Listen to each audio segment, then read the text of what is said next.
Senhor e Salvador Jesus Cristo. Amém? Vamos abrir nossa Bíblia hoje no capítulo 18 de Lucas, do Evangelho segundo Lucas, e nós vamos ler do versículo 1 até o 8. Lucas 18, de 1 a 8. É um texto bastante conhecido da palavra. Eu tenho certeza que o Senhor há de falar no nosso coração de um modo especial.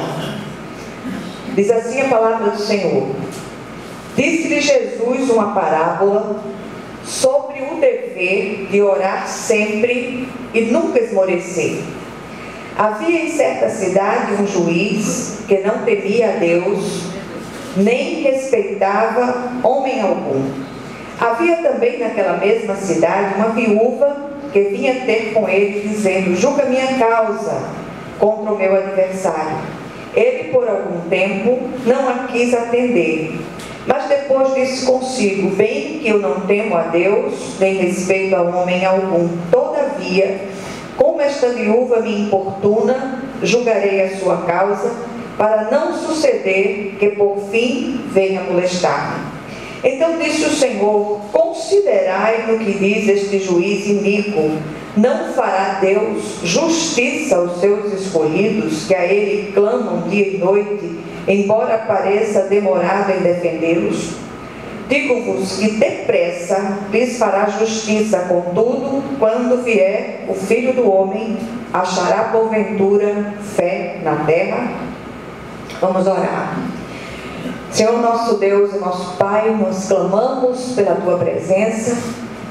Temos a certeza que o Senhor já está neste lugar, e a primeira coisa que te pedimos é que o Senhor coloque sua mão curadora sobre a cabeça de Neliane, que essa dor de cabeça passe, ela seja cessada agora em nome de Jesus, e que o Senhor venha falar ao nosso coração através desse texto, renovando a nossa coragem, a nossa força, sobretudo o nosso ânimo, Senhor.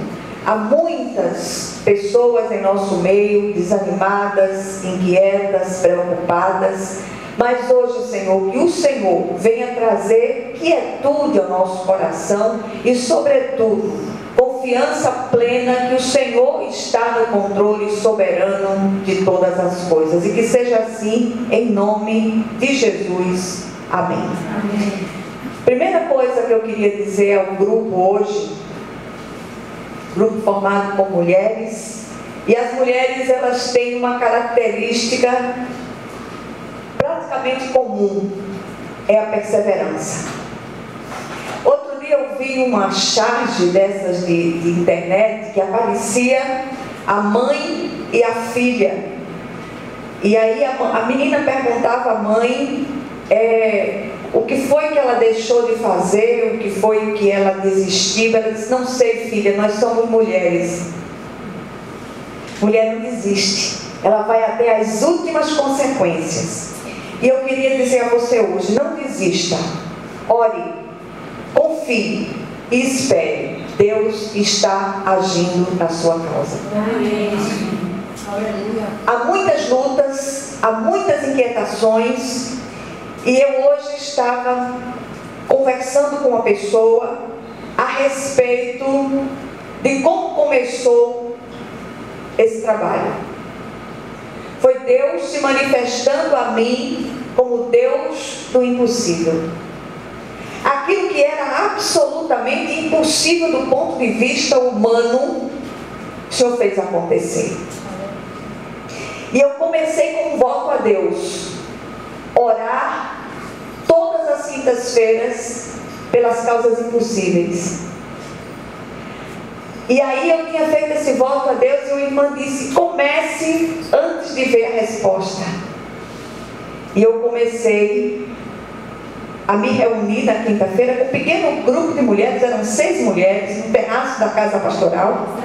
E ali a gente começou a orar e começou a clamar ao Senhor pela salvação, pela conversão do meu marido. Meu marido nasceu num lar cristão, foi criado dentro de um colégio cristão, rapaz de mocidade de igreja presbiteriana, e quando veio para Recife trabalhar, estudava no colégio americano batista, trabalhava no rádio e desviou-se do evangelho. O programa dele, que ele tinha no rádio, o programa de rua, era nos domingos, na hora do culto. E aí, por mais que o pastor, que era também um primo, falasse com ele, não adiantava. E aí ele ganhou o mundo. Bebida, farras e tantas coisas, acabou se tornando alcoólatra. E a coisa foi tão séria, tão séria, tão séria, que a minha sogra orava, mas dizia assim: eu não acredito, ela chamava Manuelzinho, eu não acredito que Manuelzinho volte para Jesus. Olha onde ele está. E um dia ela disse isso a mim, eu disse: olha, se eu acreditasse que o Deus que eu sirvo não pode mudar essa realidade, eu deixo de servir. E aí nós começamos a orar, começamos a clamar, e aí a gente começou nos cultos, nas pequenas reuniões, usando o inário, esse inário Salmos e Hinos, porque eram os hinos que ele conhecia, e aquela era uma estratégia do Espírito Santo para que evocasse, para que chamasse a memória dele os hinos que ele conhecia. E ele começou a ouvir os hinos de longe, e ouvia e chorava, era aquela agonia, ficava pelo quintal, inventava de aguar as plantas distante, mas ouvindo aqueles hinos todos. E tinha um casal, um amigo, que fazia parte do grupo e que me ajudava nos cânticos, porque a gente não tinha instrumento nenhum, era só na voz, e eles é quem dirigiam os cânticos.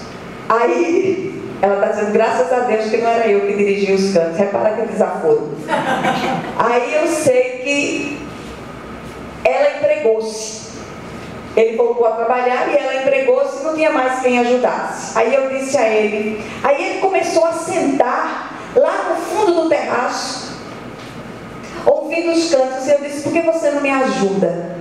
Ele disse, mas eu vou chorar. Eu digo, você canta e chora e canta, não tem problema não. Aí ele começou a ajudar. Era um chororô terrível, mas ele foi ouvindo, e foi ouvindo, e foi ouvindo, e foi vindo para metade do terraço, e foi vindo mais para frente, e foi vindo mais para frente, e começou a participar mais efetivamente dos cânticos.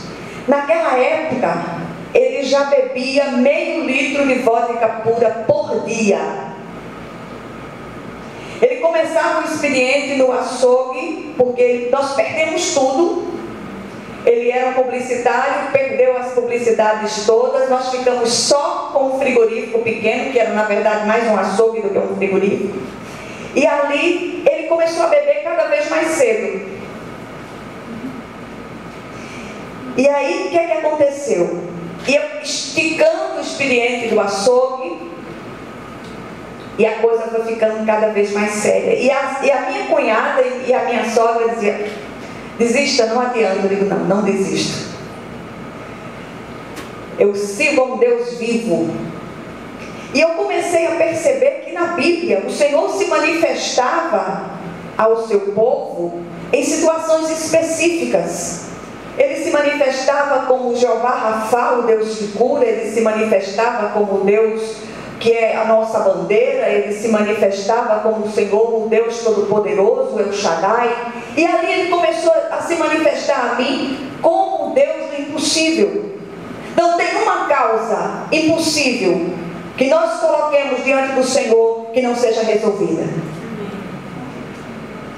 E a coisa foi indo até que ele foi liberto da bebida, foi liberto do cigarro. Ele fumava um cigarro, ele acendia um cigarro e acendia os outros um no outro. Ele terminava de preparar alguma coisa na máquina de datilografia, ficava um monte assim de cigarro.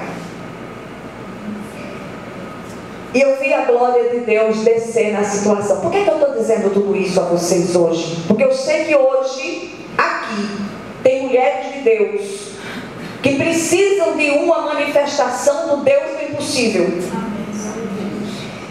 E esse texto, escolhido para hoje pelo Senhor, ele fala de um dos episódios. Essa parábola do Senhor é uma das coisas mais tocantes. A parábola era uma história ilustrativa, mas que era algo que acontecia naqueles dias. E o Senhor mostra aqui que as viúvas, naquela época, eram as pessoas mais carentes. Não havia nenhum sistema previdenciário.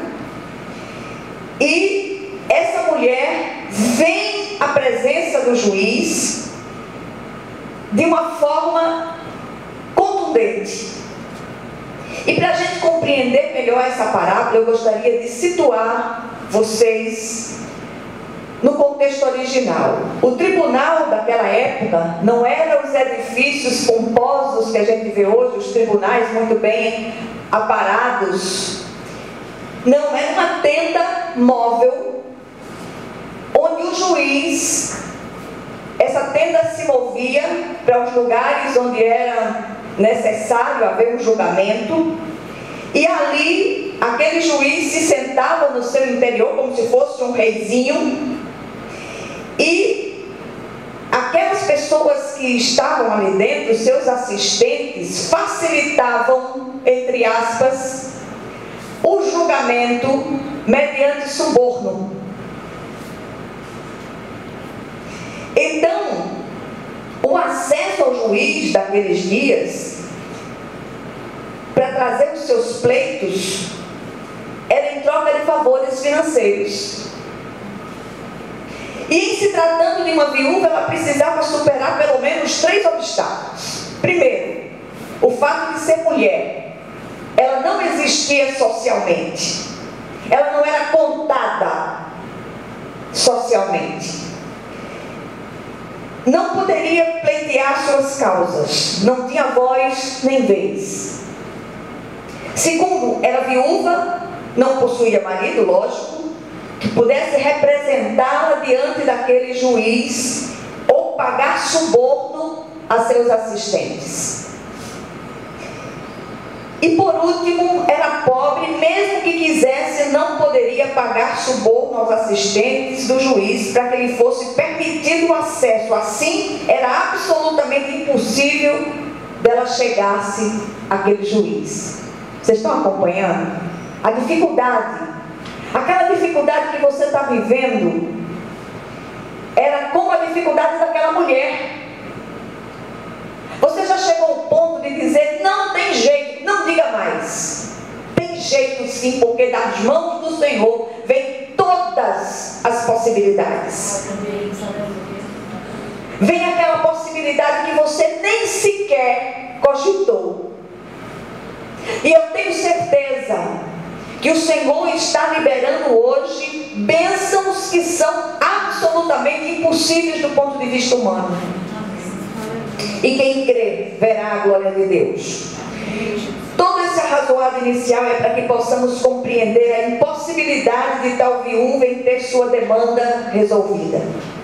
Contudo, nos chama a atenção que essa mulher, exatamente por ser mulher, mesmo apesar de todas as circunstâncias adversas, ela não desistiu. Não desistamos diante das impossibilidades. Oremos sem cessar. Senhor, eu não estou vendo nem possibilidade. Eu não estou vendo a menor chance disso dar certo. Mas eu coloco essa questão diante de Ti. As maiores e mais hostis batalhas em nossas vidas, como filhos de Deus, nós ganhamos de joelhos. O apóstolo Paulo diz, de todos os lados somos pressionados, mas não desanimados. Ficamos perplexos, mas não desesperados. Somos perseguidos, mas não abandonados. Abatidos, mas não destruídos. O choro é lícito, a inquietação é lícita, você se derramar na presença do Senhor é lícito. O que você não pode é desistir. Não entregue a sua vitória ao adversário. Diga, Senhor, eu confio em Ti. E a Tua glória será manifesta nesta situação, em nome de Jesus. O Senhor Jesus sabia das lutas e das impossibilidades que seus discípulos enfrentariam depois de sua partida. Por isso tratou de instruí-los a usar a maior força bélica que eles poderiam dispor, a artilharia da oração. Minha sogra orava, mas não cria. E às vezes é preciso que a gente levante outras pessoas para orar conosco, para clamar conosco. Pode muito, por sua eficácia, a súplica do justo. E você faça ideia quando há mais de um justo orando, clamando por uma causa. Quando aquele desanima, você diz: levante, vamos continuar orando. Eu estou engajada numa causa absolutamente impossível do ponto de vista humano. Mas eu creio na glória de Deus naquela situação. Eu tenho dito: Senhor, quebranta, Senhor, transforma, restaura. O Senhor é especialista em restauração. Lucas é chamado de o Evangelho da Oração. E no texto lido, Jesus usa uma parábola para ministrar o dever de orar sempre, sem nunca desistir. Ao ensinar seus discípulos a não desistir de orar, Jesus apresenta 3 contrastes. Preste atenção aqui.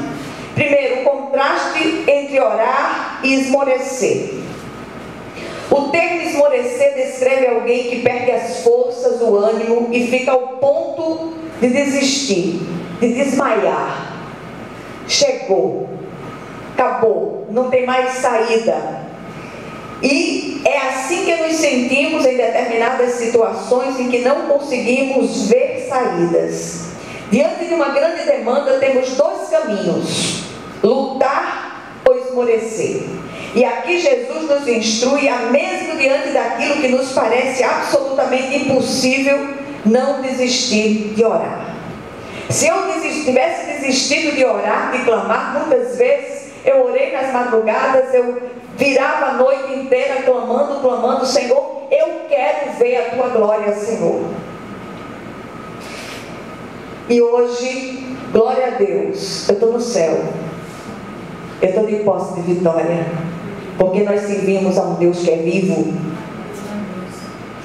O que significa orar sempre, ou orar sem cessar? Certamente não é usar de vãs repetições, nem nos isolar num lugar para ficar. Não, é conexão com o trono da graça. Está sempre ligado no trono da graça, clamando sem cessar. E aí o Senhor naqueles dias começou a me dar umas estratégias que pareciam coisa de doido.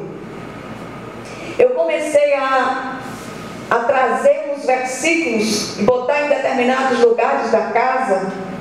Eu transcrevi os versículos, mas eu vi que o lugar onde ele mais demorava era fazendo a barba. E o espelho, quando ele fechava a porta do banheiro, aqui atrás era um lugar perfeito para ele ler alguma coisa. Só que quando ele escrevia, o bicho saía ao contrário. Aí eu escrevi todinho ao contrário aqui. Quando ele olhava no espelho, ele viu o versículo: se confessares os vossos pecados, ele é fiel e justo para vos perdoar os pecados e vos purificar de toda injustiça. Porque a coisa que ele mais tinha na cabeça é: eu tenho muitos pecados, eu tenho muitos pecados. E aí eu escrevi esse texto, e ele no espelho, ele disse: que presepada foi aquela? Não foi presepada não, era um versículo que eu escrevi e tal. Aí ele, quando eu vi, ele estava chorando. E a glória do Senhor desceu profusamente. Então, oração vai muito além das palavras que nos saem dos lábios. Ela expressa o anseio do nosso coração, e o coração do fiel sempre anseia por algo de Deus. Orar sempre significa abrigar no coração desejos tão santos e tão compatíveis com a vontade de Deus, que aonde quer que estejamos, estaremos ligados ao coração do Pai. Não há nada nem ninguém que nos impeça de estar nessa posição, a não ser nosso pecado, nossa incredulidade. Segundo lugar, o contraste entre a viúva e os escolhidos de Deus. Jesus argumenta aqui do menor para o maior. Se uma pobre e indefesa viúva conseguiu o que necessitava de um juiz iníquo que não temia a Deus, nem respeitava homem nenhum, o que não conseguirá os filhos de Deus? Veja os contrastes. Para começar, a mulher é estrangeira, nós somos filhos e herdeiros, Ele cuida de nós. A mulher não tinha acesso ao juiz, mas os filhos têm livre acesso à presença do Pai.